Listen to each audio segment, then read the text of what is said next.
Assalamualaikum guys and welcome back to my channel. Hari ni aku buat video masuk on the way pergi kerja. Sebab weekend ni agak sibuk lah, dan raya apa semua kan. So aku buat video masa nak pergi kerja lah. Okay, hari ni aku nak sembang pasal Kawasaki Ninja 500. Dah launching dekat Malaysia 2 minggu lepas. Dan harga yang dia offer amat kompetitif pada brand-brand China. So aku akan timbulkan satu persoalan lah, nak beli lagi ke brand China kalau kata brand Japan pun boleh dapat harga yang sama kan. So aku cerita sikit saja pasal Ninja 500 ni. Ninja 500 ni kalau yang base model 28,000, yang SE 30,000, menjadikan harga dia tu kalau base model murah 1,000 daripada CM Moto. Dan kalau SE dia mahal 1,000 daripada CM Moto. Dan apa yang kita dapat, dari segi spec sheet ni pimai-pimai sama sajalah. Kalau dah nama kata pun beginner sport bike tu memang dia duduk beginner A2 punya kelas tu kan. Memang dia duduk kat situ saja. Dia punya power figure tu lah, lebih kurang 47 ke 50 horsepower plus minus. Lepas tu pula memang kalau kita tolak-tolak tu memang lebih kurang lah. Semua tak silap dia punya horsepower somewhere lah dah dekat 50 ataupun 47 juga. Sebab dia nak ikut A2 compliance punya ni kan, punya regulation. Dan tak silap yang Malaysia punya version dapat yang tu lah, dapat yang restricted punya version lah. So salah satu alang-alang tu nak cerita korang sikit lah. Kalau korang nak beli motor, aku yang first kali aku tengok motor tu duduk kategori apa, duduk dalam range mana lah. Yang tu yang aku tengok dulu. Aku tak kisah sangat pasal apa, power spec punya figure ni kan. Sebab dia kalau duduk dalam kategori yang sama, dia plus minus lah.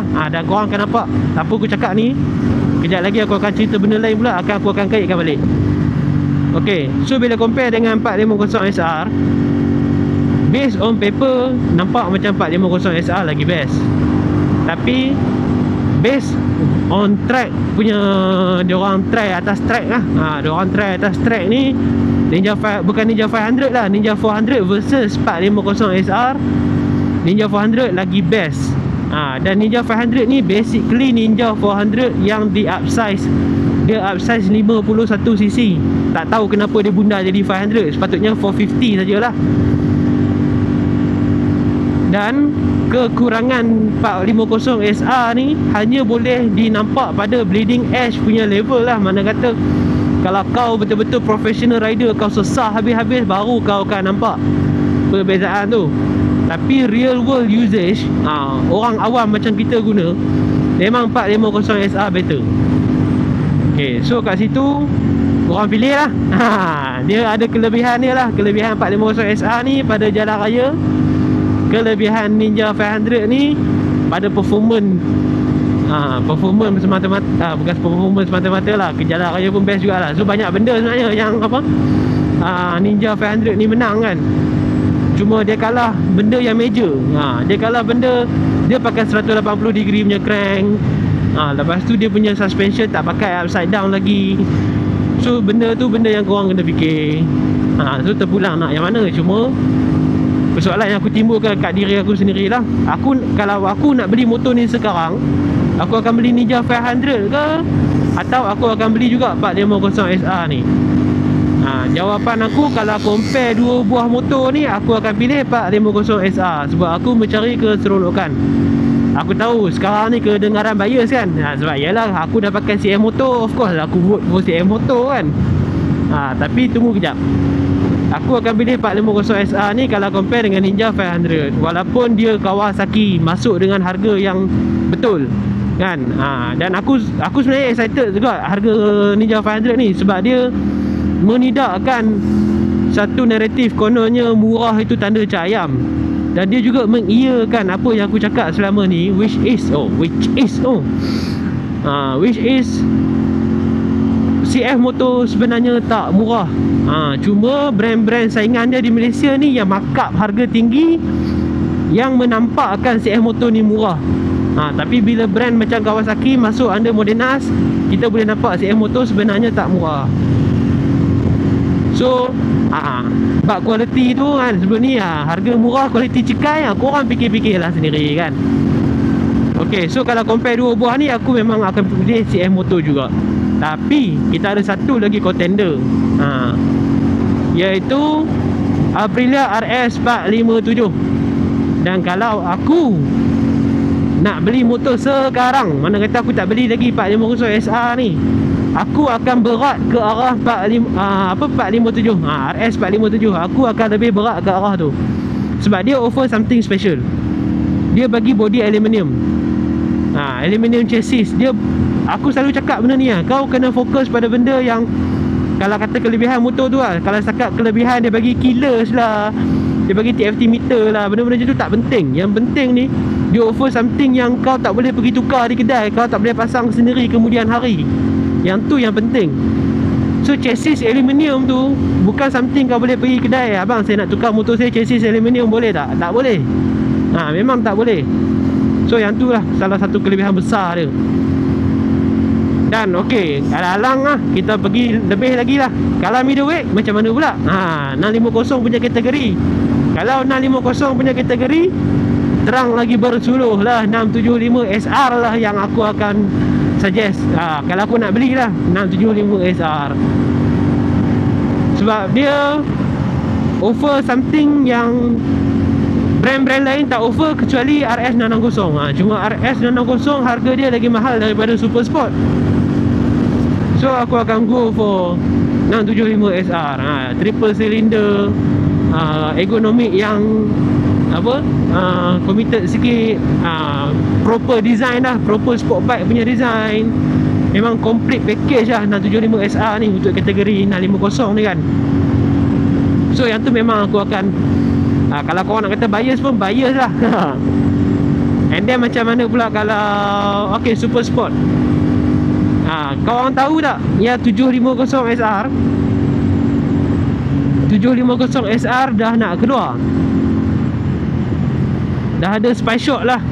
Spy Shot 750 SR ni, dia 750 SR ni adalah CF Moto punya Super Sport lah. Proper Super Sport lah, bukan macam 675 SR middleweight sport bike. Dan sebab apa dia buat 750? Dia cuba kembalikan zaman kegemilangan GSXR 750. Memang antara the best super sport dalam history lah. Cuma kalau kata aku, okay, kalau kata 750 SR ni keluar and then aku nak beli super sport, I'm in the market for super sport, aku akan beli dia ke atau aku akan beli Motorlink? Jawapan aku akan beli ZX6R. Aku takkan beli CF Moto 750 SR. Sebab seperti aku cakap tadi, in the end of the day, dia just another super sport. Dia cuma super sport. Untuk aku ni, aku tak tengok sangat dah dia punya, orang kata spec sheet tu. Bila kata super sport tu super sport lah. Setiap brand tu dia cuma plus minus lah. Brand ni dia menang dekat weight, brand ni menang dekat torque, brand ni menang dekat horsepower. Contoh macam R6 dengan ZX6 kan. R6 menang dekat high RPM, ZX6 menang dekat low. So tapi plus minus ZX6 dengan R6 ni race sekali kan, sama juga. So yang tu lah pendapat aku. Dan sebab apa ZX6R? Of course lah, kita dirahmati dengan harga ZX6R, harga tempatan. Apa lagi kau nak? Negara lain ZX6R tu kalau convert duit Malaysia mau 80,000 lebih, tapi kita dapat 59,000. Aku rasa macam berdosa kalau nak beli super sport tapi tak beli ZX6. Seolah-olah kau membazir duit, kau buang duit ke arah benda yang tak sepatutnya kau buang. Aku rasa, aku tak cakap ada hukum kata benda tu berdosa kan. Sekejap lagi ada orang trigger pula.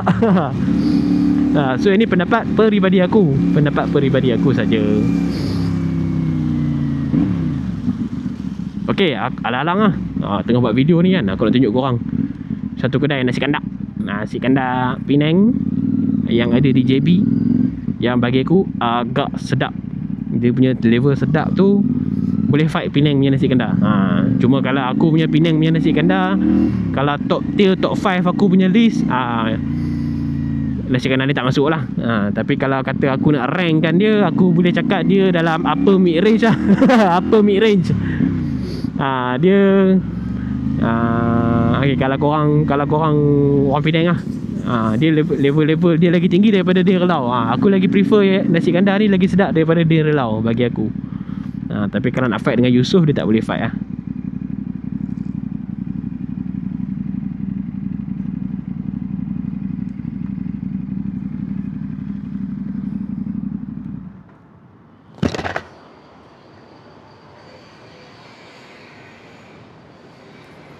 Nasi putih satu.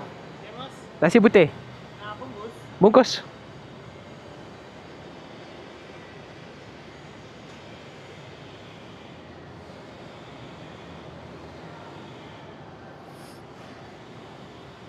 Dia punya lauk banyak.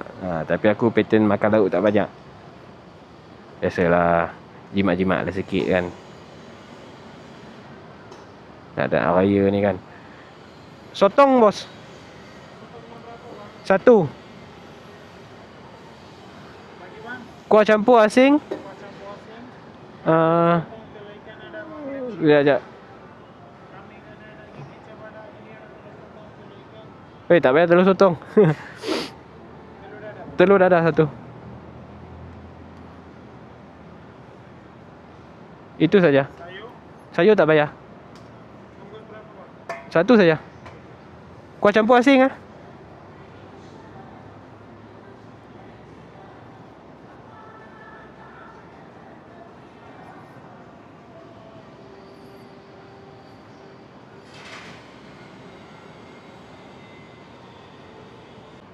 Okay guys, nasi kandar yang aku cakap ni nasi kandar songkok lah. So kalau korang orang Penang, korang orang Penang, hampa orang Penang yang duduk JB, tak tahu kat mana nak rasa nak melepaskan rindu dekat Penang tu, boleh main nasi kandar ni. Dan kalau orang JB yang nak rasa nasi kandar taste Penang, boleh main try nasi kandar songkok ni. Tapi satu tips lah, kalau korang bukan orang Penang, kalau korang nak makan nasi kandar Penang, tolong bila korang pergi tu jangan ajar tekong tu nak masuk kuah apa. Korang cakap saja kuah campur, nanti pandai-pandai lah dia pilih kuah untuk korang. Sebab aku tengok ramai lah yang kawan-kawan yang macam datang Penang kan, lepas tu bila dia nak, kuah ni tak nak pedas lah, tak nak ni dia tak nak tu, tak nak ni. Lepas tu dia makan-makan, sama je, memang lah sama. Kau makan nasi dengan ayam bawang tak ada kuah. Apa kau expect kalau dah kau makan tak ada kuah kan. Ataupun kuah madu sajalah, kuah kicap sajalah, macam-macam. Kari pula, satu jenis kari je kan. Lepas tu macam lebih kurang je nasi kandar tempat lain. Memang lah korang makan macam tu kan. Ni tips je lah. Aku tak marah, aku tak suruh. Aku bagi tahu je. So itulah topik hari ni ya. Tiba-tiba terdeviate ke nasi kandar pula So guys, aku rasa untuk hari ni sajalah. So aku harap dengan penerangan video aku ni korang nampak serba sedikit cara aku pilih motor. Aku tengok brand ke, aku tengok harga ke, ataupun aku tengok apa yang motor tu offer. Dan bila aku tengok apa yang motor tu offer, benda apa yang aku pandang? Aku pandang tak benda-benda kecil setakat killers lah apa benda ni, tak ada. Aku tak pandang benda-benda macam tu kan. Aku lebih pandang pada something yang macam tadi lah aku cakap kan, kalau ZSXR dengan 750 SR, aku akan beli ZSXR. Sebab first dia dah mati dengan harga tempatan, dan kedua it just another super sport. Apa pun yang CM Motor boleh offer dekat dia punya super sport, benda yang sama saja kan. Cuma dia besarkan sisi, dia fokus dekat torque. Kalau korang pasal dia punya horsepower cuma 110 je. Tu bayangan-bayangan dia lah. Tak tahulah nanti keluar betul-betul macam mana kan. Tapi memang lebih kurang tu, sebab dia nak fokus dekat torque pula kan.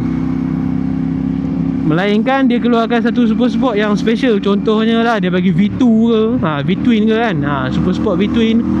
Ataupun dia bagi triple juga tapi super sport. 675 tu buat version super sport punya kan. Yang tu lah kemungkinan aku akan 50-50 lah.